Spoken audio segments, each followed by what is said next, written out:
हाँ जी। Good evening students, कैसे हैं आप सब लोग। आज आपके ये डेमो क्लास का सेकंड लेक्चर है। जल्दी जल्दी जुड़ जाइए सभी।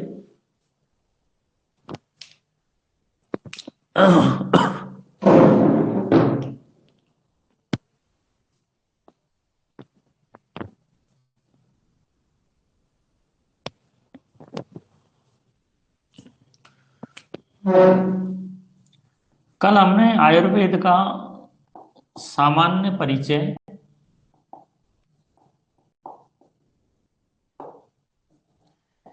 का पार्ट फर्स्ट देख लिया था। ये मैं आपको जनरल जानकारियां दे रहा हूँ, ठीक है। ये आपके सिलेबस में सिलेबस का 0 पॉइंट है आपका, ठीक है। तो इसमें जो है ये 0 बेस से चल रहे हैं अपन।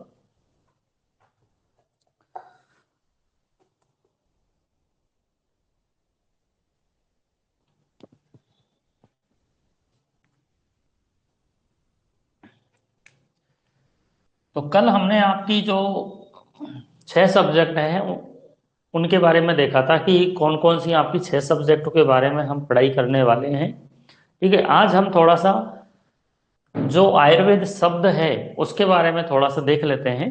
जो आयुर्वेद शब्द है आयु प्लस वेद से बना है। आयु शब्द जो है वो आयु प्लस वेद से बना है, ठीक है। वेदों में हमारे जो 4 वेद आते हैं ना, ऋग्वेद सामवेद वगैरह, ठीक है। जो 4 वेद आते हैं उनकी बात हो रही है यहाँ पे, ठीक है। तो हमारी जो संहिताएं हैं, कल मैंने आपको संहिताओं के बारे में बताया था। तो उन संहिताओं के बारे में जो जानकारी आपको मिलती है इन्हीं वेदों में मिलती है, ठीक है। तो वहां से सबसे पहले उन वेदों में जानकारी थी, तो वहां से सब्जेक्ट को उठाया। वहां से आयुर्वेद को हमारे आचार्यों ने उठाकर फिर अलग अलग संहिताएं जो है वो सारी संहिताएं बनाई। यहां पर आयु शब्द का मतलब है शरीर से। यहां पर आयु शब्द का मतलब है शरीर से, ठीक है। और शरीर में क्या क्या चीज आती है? आत्मा आती है शरीर में, मन आता है और हमारी इंद्रियां आती हैं, ठीक है। तो इन सबको मिलाकर क्या बोल दिया? आयु बोल दिया, ठीक है। यानी हमारा शरीर है, ठीक है। हमारा शरीर है, हमारी आत्मा, हमारा मन और हमारी इंद्रिय, ठीक है। कौन कौन सी इंद्रिय? हमारे 5 इंद्रियों का शरीर होता है हमारा। कितनी इंद्रिय होती है? 5 इंद्रिय होती है। जैसे हमारी नेत्र, हमारे कर्ण यानी कान, ठीक है। हमारी जीभ, ठीक है। हमारी नाक, ठीक है। इसके अलावा और भी बताओ और कौन से होती है, बताओ भाई।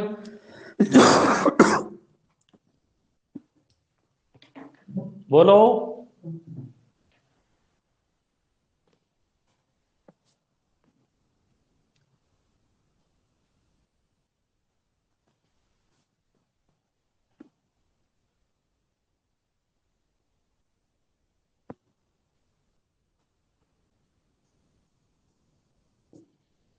हमारी त्वचा, ठीक है।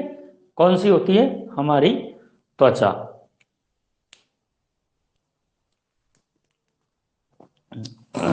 तो ये जो 5 इंद्रियां होती है, ठीक है। अभी कम बच्चे जुड़े हैं, आप लोग जुड़ जाओ जल्दी जल्दी।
चेतन, मेरी आवाज ठीक से आ रही है आपको? चेतन,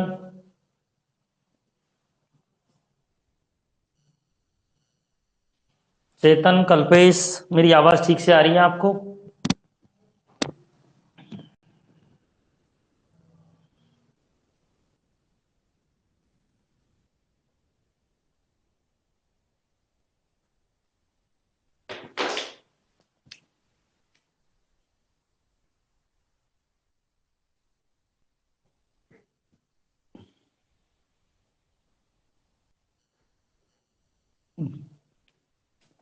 चेतन, मीना, कल्पेश कल्पेश दामोर, आपको मेरी आवाज ठीक से आ रही है? एक बार रिप्लाई करो।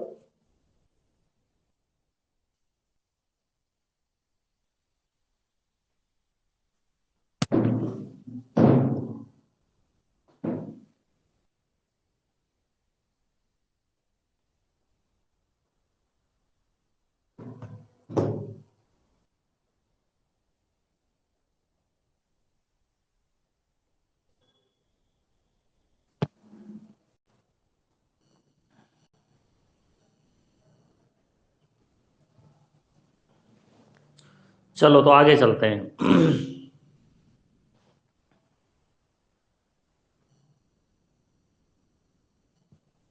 हाँ, तो हम बात कर रहे थे आयुर्वेद के बारे में कि आयुर्वेद शब्द जो है वो दो शब्दों से मिलकर बना होता है। एक शब्द होता है आयु और दूसरा होता है वेद। ठीक है, तो हमारे जो भी ग्रंथ हैं वो सारे किस में आते हैं? वेदों में आते हैं। ठीक है, तो आयु का मतलब मैं आपको बता रहा था कि हमारा जो शरीर होता है, ठीक है, हमारा जो शरीर होता है उस शरीर के अंदर आत्मा होती है, मन होता है और इंद्रियां होती है। ठीक है, तो उन सबको मिलाकर क्या कह दिया जाता है?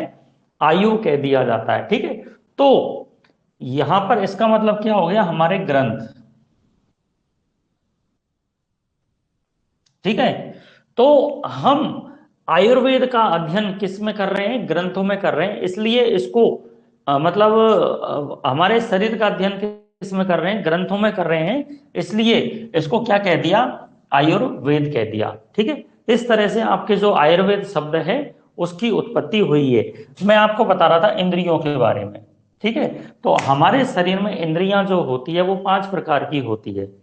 ठीक है, एक होती है नेत्र, जिससे हम देख सकते हैं, दर्शन कर सकते हैं। एक होते कर्ण, जिससे हम सुन सकते हैं, सुनने की क्रिया कर सकते हैं।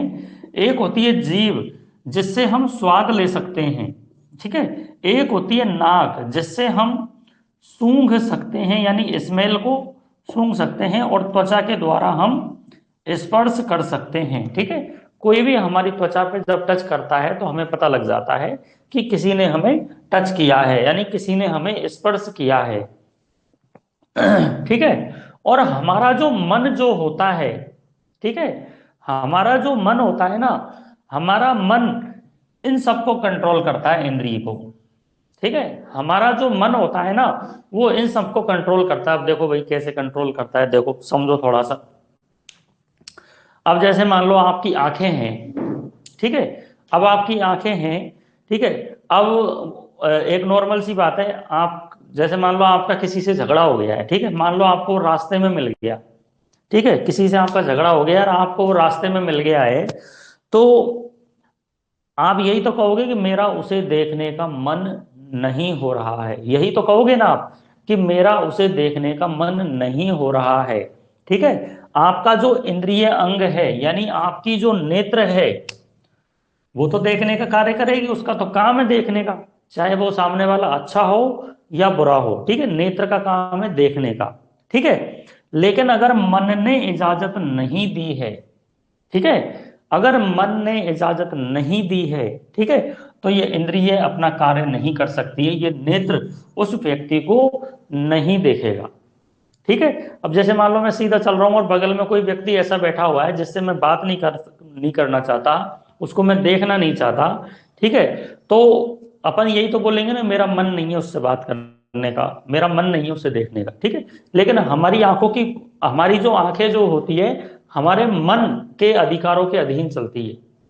हमारा मन करेगा तो ही हम किसी की बातें सुनेंगे, ठीक है, अगर मान लो कोई आपके बारे में कोई बात कह रहा है, ठीक है, तो आपका मन करेगा ना सुनने के लिए, आपका ये थोड़ी कहेगा मेरा कान करेगा सुनने के लिए। ये नहीं कहते ना अपन, मेरा मन करता है सुनने के लिए, मेरा मन करता है देखने के लिए, ठीक है। तो यहां पर प्रधान कौन है, मतलब इन इंद्रियों का मुखिया कौन है, इन इंद्रियों का मुखिया है हमारा मन, ठीक है। इन इंद्रियों का मुखिया कौन है, हमारा मन, ठीक है। तो मन मन ही सब चीजों को कंट्रोल करता है, मन ही हमारे शरीर को कंट्रोल करता है, ठीक है। तो मुझे उम्मीद है आपको समझ में आया होगा, एक बार मुझे बता दीजिए समझ में आया कि नहीं आया आपके। चेतन, कल्पेश, समझ में आया कि नहीं आया आपके। चेतन, कल्पेश, बताओ भाई, समझ में आया कि नहीं आया।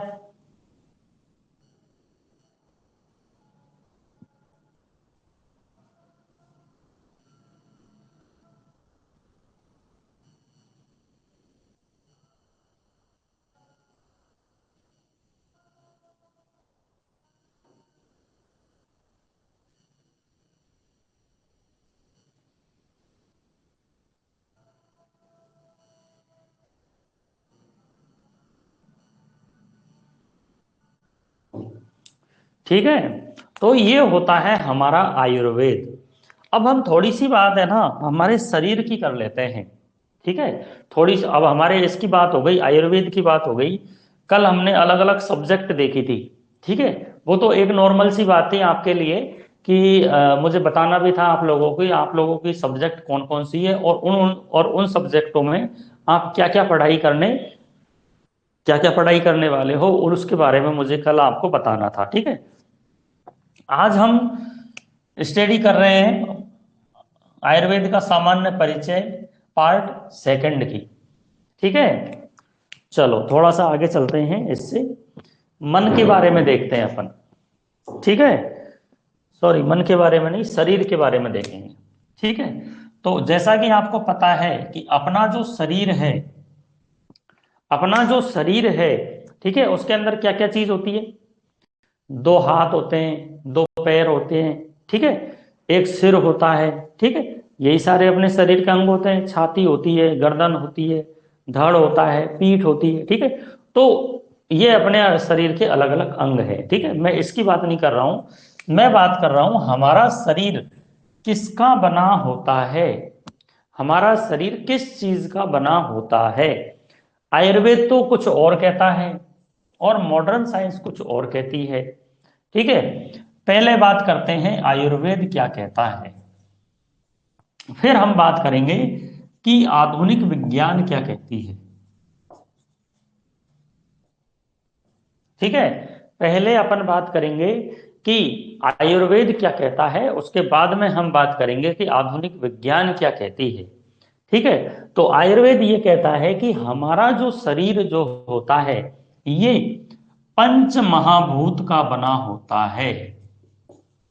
किसका बना होता है, पंच महाभूत से बनता है। अब पंच महाभूत क्या होता है साहब। पंच महाभूत होता है आकाश, वायु, अग्नि, जल और पृथ्वी। ये पांच चीजें, इनसे ही हमारा शरीर बनता है। यहां पर सिर्फ हमारे शरीर की ही बात नहीं हो रही है, इस पृथ्वी पर जो भी चीजें बनी हुई है, ठीक है, चाहे वो सजीव हो चाहे वो निर्जीव हो, सुनना ध्यान से, चाहे वो चीज सजीव हो चाहे वो चीज निर्जीव हो, वो किसकी बनी हुई है, पंच महाभूत की बनी हुई है, ठीक है। उसमें पंच महाभूत पाए जाते हैं, ऐसा एक भी चीज नहीं है जिसके अंदर केवल एक ही या दो या तीन ही महाभूत पाए जाते हैं, ठीक है। उसके अंदर सारे महाभूत पाए जाते हैं। आयुर्वेद ये कहता है कि इस ब्रह्मांड के अंदर जितनी भी चीजें हैं, चाहे वो सजीव हो चाहे वो निर्जीव हो, वो सारी इन्हीं चीजों से मिलकर बनी हुई है, आकाश, वायु, अग्नि, जल और पृथ्वी, ठीक है। चलो अब हम बात करते हैं आधुनिक विज्ञान क्या कहता है। आधुनिक विज्ञान कहता है कि सजीव का जो शरीर होता है, यानी एक मानव का जो शरीर जो होता है वो किसका बना होता है, एक कोशिका का बना होता है। ये सारी चीजें, ये जो चीज मैं बताने जा रहा हूं ये चीज आप पहले पढ़ चुके हैं। ठीक है, मैं जो चीज बता रहा हूं आपको वो आप पहले पढ़ चुके हैं, आपके पांचवी छठी में आ जाती है ये चीजें। ठीक है, तो सजीव का जो शरीर होता है उसकी सबसे छोटी इकाई, बोलते हैं ना शरीर की सबसे छोटी इकाई कौन सी होती है, कोशिका होती है। ठीक है, तो हमारा जो शरीर जो होता है, यानी सजीव का शरीर, चाहे वो पेड़ पौधे हो, चाहे वो पेड़ पौधे हो या किसी जीव का शरीर हो, चाहे इंसान का हो या किसी जानवर का हो, ठीक है, शरीर सबका सेम होता है।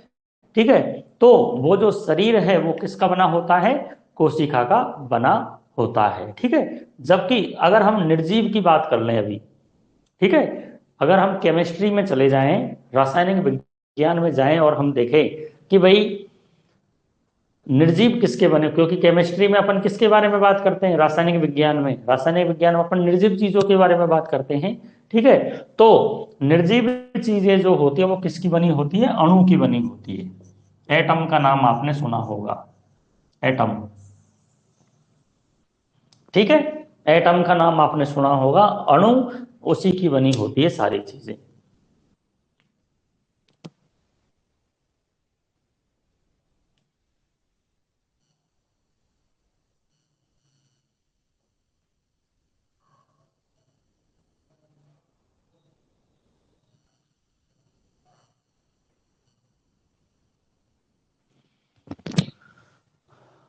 रंजना चौधरी आपने मैसेज किया है अभी ऐप पे, एक बार रिप्लाई करो।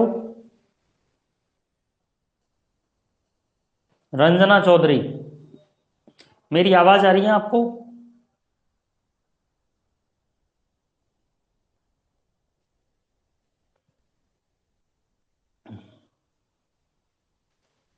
रंजना चौधरी,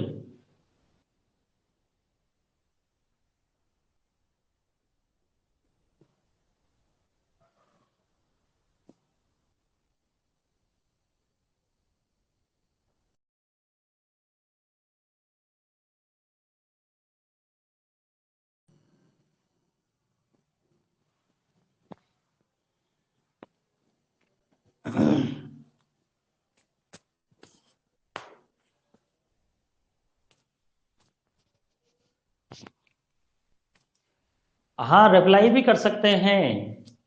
लाइव क्लास में आप क्वेश्चन भी पूछ सकते हैं और रिप्लाई भी कर सकते हैं।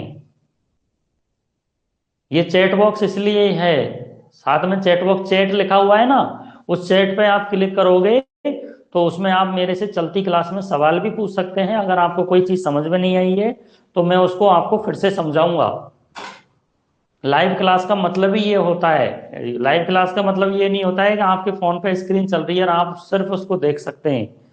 लाइव क्लास का मतलब ये होता है कि उसमें चैट बॉक्स होता है, उसमें आप मुझे चलती क्लास में मैसेज कर सकते हैं, वो मैसेज मुझे दिखाई देगा और मैं उस मैसेज का आपको रिप्लाई भी करूंगा बोल के। आप लोग अभी सभी 12th पास करके आए हैं, आप फ्रेशर बच्चे हो, धीरे धीरे आप सारी चीजें सीख जाओगे लाइव क्लास के बारे में, क्योंकि ये नई नई चीजें ना अभी नई नई इंट्रोड्यूस हुई है, हालांकि चल तो काफी पहले से रही है। मेरे से बच्चे बोल रहे थे कि सर ऑफलाइन भी क्लास लीजिए, तो देखो ऑफलाइन में तो पूरा फिर सेटअप डालना पड़ता है, और ऑनलाइन में क्या है कि आपको घर से ही सारी चीज़ों की सुविधा मिल जाती है। भाई पढ़ना ही तो है आपको, चाहे मोबाइल से पढ़ लो चाहे फेस टू फेस पढ़ लो, बात एक ही है। और मोबाइल से पढ़ने में फ़ायदा ये है कि जो लाइव क्लास है ना, वो लाइव क्लास सेव भी होती है, तो उस लाइव क्लास को आप कभी भी देख सकते हैं। मान लो आप ऑफलाइन पढ़ोगे, किसी दिन आपको मान लो काम आ गया और आप क्लास में नहीं आ पाए, तो आपका लेक्चर मिस हो जाएगा ना। लेकिन ऑनलाइन में ऐसा नहीं होगा, ऑनलाइन में अगर आप क्लास अटेंड भी नहीं करोगे तो आपका जो लेक्चर है वो सेव हो जाएगा, रिकॉर्ड हो जाएगा वो, तो उस लेक्चर को आप अगले दिन भी देख सकते हो आराम से, और कितनी बार भी देख सकते हो, जब तक आपके बैच की वैलिडिटी है तब तक आप उस बैच उस लेक्चर को आप देख सकते हो, चाहे कितनी भी बार देखो। तो ये फायदा होता है लाइव क्लास का। तो हमारा जो शरीर जो होता है वो आयुर्वेद के हिसाब से पंच महाभूत का बना होता है, आकाश, वायु, जल, पृथ्वी और अग्नि का, ठीक है। जबकि आधुनिक विज्ञान के अनुसार जो शरीर जो होता है वो किसका बना होता है, छोटी छोटी कोशिकाओं का मिलकर बना होता है, ठीक है।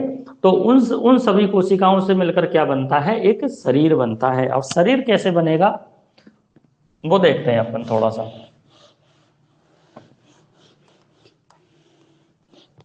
देखो भाई, चेतन मीणा, मेरी आवाज नहीं आ रही क्या आपको? या फिर आपको ये पता नहीं है कि रिप्लाई कैसे किया जाता है चैट बॉक्स में? चेतन मीणा,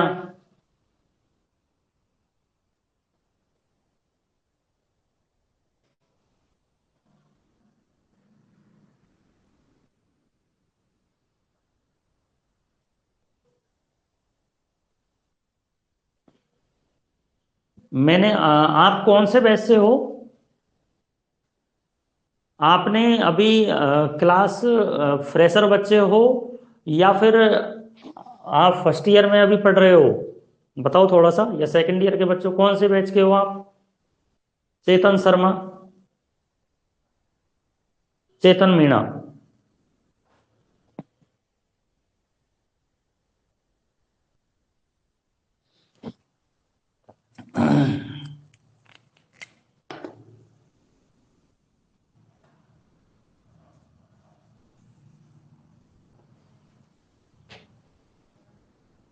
अच्छा, सेकंड ईयर के हो, ठीक है।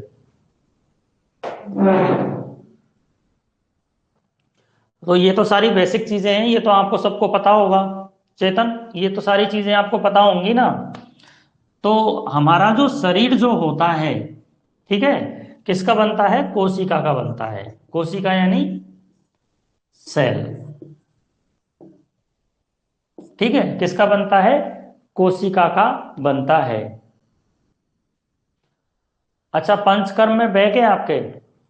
तो आपके पंचकर्म में अगर बैक है तो आप पंचकर्म का वो वन सब्जेक्ट वाला, अच्छा सेकंड ईयर में बैक है ना आपके?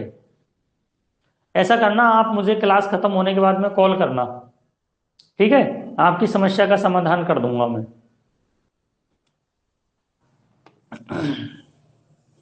कोशिका, ठीक है, बहुत सारी कोशिकाएं, एक सिंगल कोशिका है, बहुत सारी कोशिकाएं मिलकर क्या बनाती है, एक ऊतक बनाती है, यानी एक टिश्यू बनाती है।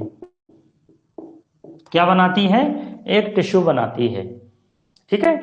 उसके बाद में बहुत सारे ऊतक मिलकर, बहुत सारे ऊतक मिलकर क्या बनाते हैं, एक अंग बनाते हैं, यानी एक ऑर्गन बनाते हैं। क्या बनाते हैं, एक अंग बनाते हैं, एक ऑर्गन बनाते हैं। जैसे जैसे हार्ट, हार्ट यानी हृदय, लंग्स, लंग्स यानी फेफड़े, ऐसे ही स्टमक यानी आमाशय, ठीक है। तो हमारे शरीर में ये कुछ एग्जाम्पल दिए मैंने आपको अंगों के, ऐसे तो बहुत सारे होते हैं, जैसे मस्तिष्क है, ग्रंथियां हैं, किडनी है, यकृत यानी लीवर है, स्प्लीन यानी प्लीहा है, ठीक है, मूत्राशय बस्ती है, ठीक है, यूरेटर वगैरह है, ठीक है। तो ऐसे तो काफी सारे अंग होते हैं। तो मैं आपसे कह रहा हूं कि हमारे शरीर की सबसे छोटी इकाई जो होती है वो कोशिका होती है, यानी हमारा जो शरीर होता है वो छोटी छोटी कोशिकाओं का मिलकर बना होता है।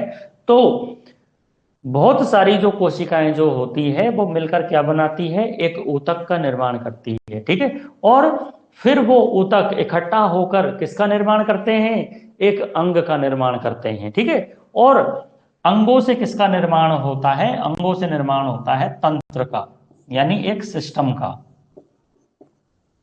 किसका निर्माण होता है, एक सिस्टम का निर्माण होता है,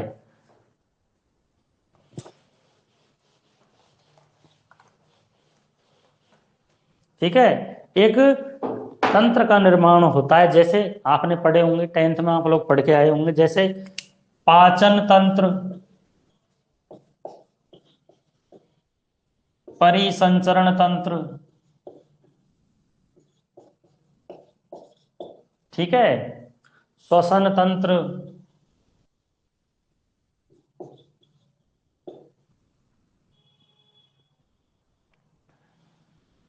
तंत्रिका तंत्र, उत्सर्जन तंत्र,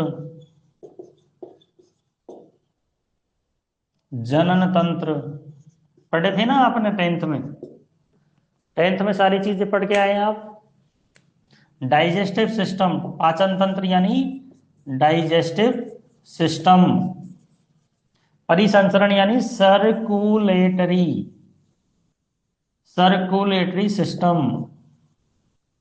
श्वसन तंत्र यानी रेस्पाइरेटरी सिस्टम, तंत्रिका तंत्र यानी नर्वस सिस्टम, उत्सर्जन तंत्र यानी एक्सक्रेटरी सिस्टम,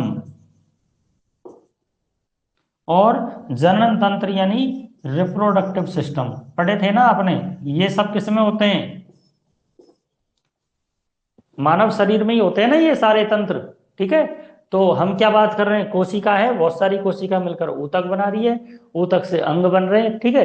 अब ये अंग आपस में एक दूसरे से सामंजस्य करके यानी कोलरेट करके क्या बनाते हैं? तंत्रों का निर्माण करते हैं। जैसे पाचन तंत्र में क्या आती है? हमारी आहार नाल, आमाशय, छोटी आंत, बड़ी आंत, गुदा, हमारा मुख, ठीक है, भोजन नलिका, ठीक है। तो वो सारी चीजें मिलकर क्या बना रही है? पाचन तंत्र बना रही है। ऐसे ही सर्कुलेटरी सिस्टम है, सर्कुलेटरी सिस्टम यानी परिसंचरण तंत्र, जिसमें हमारा क्या आता है? हृदय आता है, हमारी सिराएं, धमनियां यानी आर्टरीज, आर्टेरी, वेन्स वगैरह आती है, ठीक है। ऐसे ही श्वसन तंत्र है, श्वसन तंत्र में क्या आता है? हमारे लंग्स आते हैं, हमारे फेफड़े आते हैं। ऐसे ही तंत्रिका तंत्र है, तो तंत्रिका तंत्र में हमारा मस्तिष्क आता है, ठीक है, हमारा क्या आता है? मस्तिष्क आता है। ऐसे ही उत्सर्जन तंत्र है, जिसमें हमारी किडनी आती है, मूत्राशय यानी यूरिनरी ब्लैडर, जिसके अंदर यूरिन इकट्ठा होता है, मूत्र इकट्ठा होता है। ऐसे ये जनन तंत्र है, ठीक है। तो ये सारे तंत्र मिलकर किसका निर्माण कर रहे हैं? ये सारे तंत्र मिलकर किसका निर्माण कर रहे हैं? एक शरीर का निर्माण कर रहे हैं, यानी एक बॉडी का निर्माण कर रहे हैं, ठीक है। ये सारे तंत्र मिलकर किसका निर्माण कर रहे हैं? एक बॉडी का निर्माण कर रहे हैं, ठीक है। तो ये होता है हमारा शरीर, ठीक है।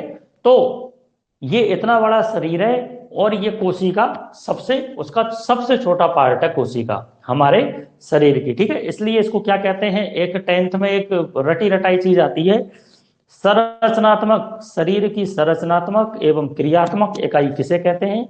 2 नंबर में क्वेश्चन आता था पहले, शरीर की संरचनात्मक और क्रियात्मक इकाई किसे कहते हैं साहब? कि कोशिका को कहते हैं, ठीक है। 10th में बहुत फेमस क्वेश्चन है, ठीक है। तो ये समझ में आया कि नहीं आया? बताओ भाई, कौन कौन ले रहा है क्लास?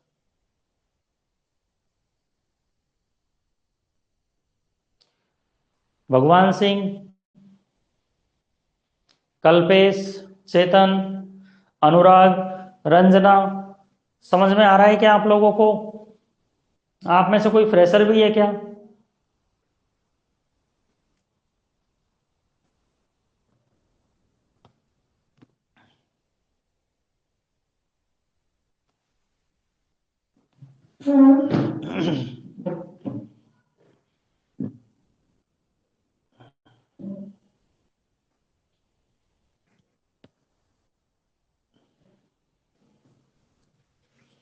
चलो, तो ये थोड़ा सा आपका डेमो लेक्चर में आपको मैंने आयुर्वेद के बारे में बताया, थोड़ा सा शरीर के बारे में भी बताया है। कल फिर आपकी एक डेमो क्लास आएगी, अपन जीरो जीरो वाली चीजें देखेंगे, अपन केवल समझेंगे कि हमारा शरीर क्या होता है, आपके डीएनपी कोर्स को समझेंगे इसमें। ये जो जितनी भी आपकी डेमो क्लास लगेगी ना, क्योंकि सब्जेक्ट तो मैं बाद में पढ़ाऊंगा आपको, सब्जेक्ट तो जब आपकी नियमित बैच स्टार्ट होगा ना, उसमें पढ़ाऊंगा मैं आपको, ठीक है। अभी तो केवल मैं आपको एक इंट्रोडक्शन दे रहा हूँ कि आयुर्वेद क्या होता है, शरीर क्या होता है, क्योंकि जब अपन आयुर्वेद जब अपन असल में जब आयुर्वेद पढ़ेंगे ना, तो उसमें कई सारी चीजें आएगी, तो वो जल्दी से समझ में नहीं आएगी। तो मैं पहले ही डेमो क्लास में ही आपका बेस बना रहा हूं, ताकि क्या है कि जब मैं आपको सब्जेक्ट पढ़ाऊं तो उसमें आपको दिक्कत ना आए, आपको सारी चीजें एक साथ ही समझ में आ जाए। अभी मैं आपको डेमो लेक्चर्स में ये चीजें भी बताऊंगा। कुछ ऐसे कठिन शब्द होते हैं जैसे औषधि होती है, यानी मेडिसिन, ठीक है, थोड़ा सा बताता हूं, देखो तो आपको आइडिया लग जाएगा। देखो, होती है ना औषधि, एक होती है औषधि, ठीक है, जिसे इंग्लिश में अपन क्या कहते हैं, मेडिसिन कहते हैं, ठीक है, दवाई, क्या कहते हैं, दवाई कहते हैं। लेकिन आयुर्वेद में इसे क्या कहेंगे, कई जगह औषधि भी लिखी हुई है, कई जगह द्रव्य लिखा हुआ है।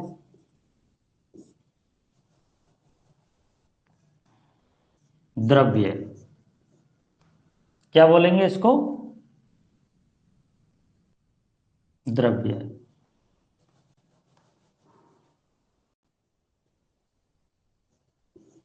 ठीक है, द्रव्य बोलते हैं, ठीक है। कई कई जगह औषधि लिखी हुई है, कई जगह द्रव्य भी लिखा हुआ है, ठीक है। ऐसे ही एक शब्द और आता है द्रव,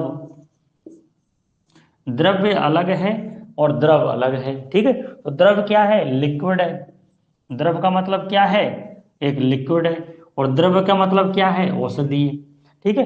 तो इसमें क्या है कि ये थोड़ी सी सब्जेक्ट ऐसी है कि इसमें जो शब्द है ना, उन शब्दों के हिंदी अर्थ अपन को जब तक पता नहीं लगेंगे तब तक समझ में नहीं आएगी चीजें। इसलिए ज्यादातर तो ये है कि अगर आपको किसी भी चीज का अगर उसको उसका मीनिंग पता लग जाए तो फिर उसको समझने में दिक्कत नहीं आती है, ठीक है। इसलिए क्या है कि मैं आपका डेमो लेक्चर्स में आपका बेस तैयार कर रहा हूं, ताकि जब आपकी नियमित क्लास स्टार्ट हो तो आपको सारी चीजें धीरे धीरे आराम से समझ में आने लग जाए। नहीं तो क्या है कि आयुर्वेद थोड़ा सा जब बच्चों को नया नया लगता है ना, क्योंकि कॉलेजों में आपको इतनी चीजें नहीं बताएंगे, कॉलेजों में ये जीरो वाली जो चीजें हैं ना, ये कोई नहीं बताएगा आपको कॉलेजों में। कॉलेजों में सिर्फ आपकी बुक को पढ़ाया जाएगा, जो बुक में लिखा हुआ है उसी को पढ़ाया जाएगा। फिर आपको समझ में आओ तो ठीक और नहीं आओ तो ठीक, उससे उनको कोई मतलब नहीं है, ठीक है। वहां के टीचर है, वो टीचर अपना पढ़ा के वो निकल जाएंगे, ठीक है। लेकिन जीरो वाली जो चीजें हैं, जो जीरो बेस की जो चीजें हैं, तो उनको समझने के लिए मैं आपको उन सारी चीजों को आपको बताऊंगा, ठीक है। अगर आपके कोई भी चीज समझ में नहीं आ रही है तो उसको मैं रिपीट करूंगा, उसको अलग तरह से समझाने का प्रयास करूंगा। अगर आपको एक सीधे तरह से समझ में नहीं आ रही है तो मैं कोई और दूसरी तरीके से आपको समझाने का प्रयास करूंगा, ठीक है। तो बाकी की बात अपन कल करेंगे। अब आपका जो डेमो लेक्चर है वो इसी ऐप पर ही आया करेगा। धन्वंतरी क्लासेज की जो ऐप है उसके अंदर फ्रेशर्स बैच जो है, उस फ्रेशर्स बैच पर जैसे मैं टाइमिंग लिख दूंगा, आप लोग चेक भी कर सकते हो कभी भी, उसमें टाइमिंग रहेगा, शेड्यूल रहेगा डेमो लेक्चर का, उसमें लिखा रहेगा भाई डेमो लेक्चर इतने बजे है, ठीक है। तो आप कभी भी उसको चेक कर सकते हैं कि सर का भाई डेमो लेक्चर कितने बजे। वैसे तो आपका डेमो लेक्चर 4 बजे ही आएगा, ठीक है, 4 बजे का ही आपका शेड्यूल रहेगा। और फिर बाद में जब अपनी नियमित क्लास स्टार्ट होगी तो फिर अपन क्लास के जो टाइमिंग है वो देखेंगे कि किस किस टाइम पर आपकी क्लास रखनी है, ठीक है। तो मैं फिर बता रहा हूँ, धन्वंतरी क्लासेज में जो फ्रेशर्स बैच वाला जो है अपना कोर्स, उस पर आप क्लिक करोगे तो क्लिक करते ही आपको डेमो लेक्चर का जो शेड्यूल है वो दिख जाएगा, तो उसमें जाकर आप देख सकते हैं, या फिर आप कंटेंट में भी जाकर आप देख सकते हैं, ठीक है। और कोई भी दिक्कत आए तो आप मुझे फोन कर सकते हैं, ठीक है। Thank you.